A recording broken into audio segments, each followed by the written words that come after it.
Hello and welcome to OZChris versus Marvel Comics #1s, here with reviews of Absolute Carnage, Immortal Hulk #1, and Ghostrifter #1. As you can see, I only got the one comic in my hand.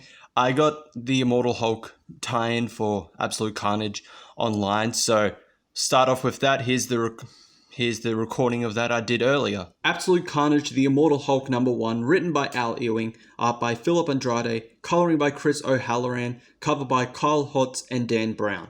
The Immortal Hulk arrives in Absolute Carnage.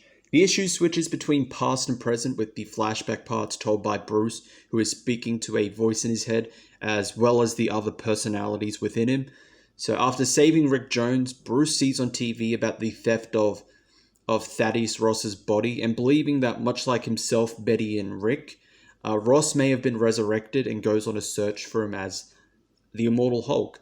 However, the Hulk instead finds a mass grave with all the victims' spines ripped out, and after overhearing that one of the victims was briefly Venom prior to his death, the Hulk goes in search of Spider-Man, hoping to find some answers, and maybe that somehow Venom might be involved. Hence how he became involved in Absolute Carnage issue #3. Story, I will give a 3.5 out of 5. Above average. It was an okay one-shot, not particularly necessary to read for Absolute Carnage, which is a plus, although it's stated in the summary that it's set after issue #3 of Absolute Carnage. It's only kind of half true. Bruce's conversation about how he got involved is him speaking to the Venom symbiote, which bonded to him at the end of Absolute Carnage #3, so not really after, more during the conclusion. Art and coloring, I'm going to give a 2.5 out of 5, below average. The art in this wasn't particularly good. It has a few decent or nice pages, but overall the art and coloring was subpar. The cover, I'll give a 4.5 out of 5.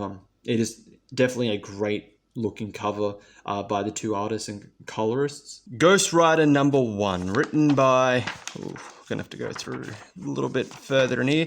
Okay, Ghostrifter #1, written by Ed Bryce and art by Aaron Kuder, the coloring by Jason Keith, the cover by Kuder and Dean White. So, Johnny Blaze is the king of hell, and when a group of demons escape onto Earth, Johnny goes after them, and he enlists the help of Danny. Danny is struggling with the spirit of vengeance inside of him, so eventually the spirit takes over, takes him to where the demon is, and the two, both Danny and Johnny, deal with the demon, and Danny wants nothing to do with this job anymore. As I said, he's struggling with the spirit of vengeance, and he wants to contain it as much as he can, and Johnny is telling him that he has to accept the job. It's not something he can just easily ignore or forget. And while this is all going on, a war is starting to be the ruler of hell.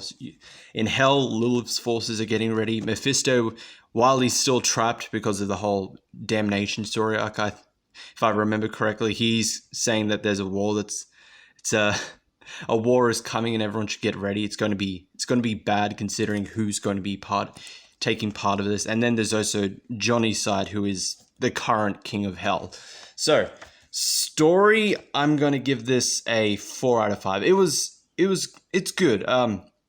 Nice bits of action, nice setup to the plot.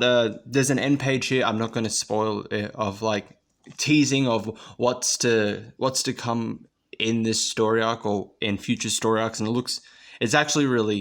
is really interesting. I'm interested to see how it goes. It does take a little bit of time to fully kick in, but I think this was a good #1. The art and the coloring, I'm definitely going to give a 4 out of 5 as well. I think there's good art and coloring in here. As I said, a lot of good action shots within this comic.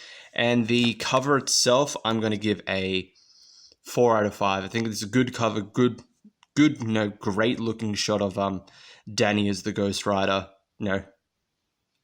covered in flames, chains flailing, all of that stuff. So that was it for those two reviews. Thank you all for watching. If you want to follow me on social media, they're at the end in the end screen.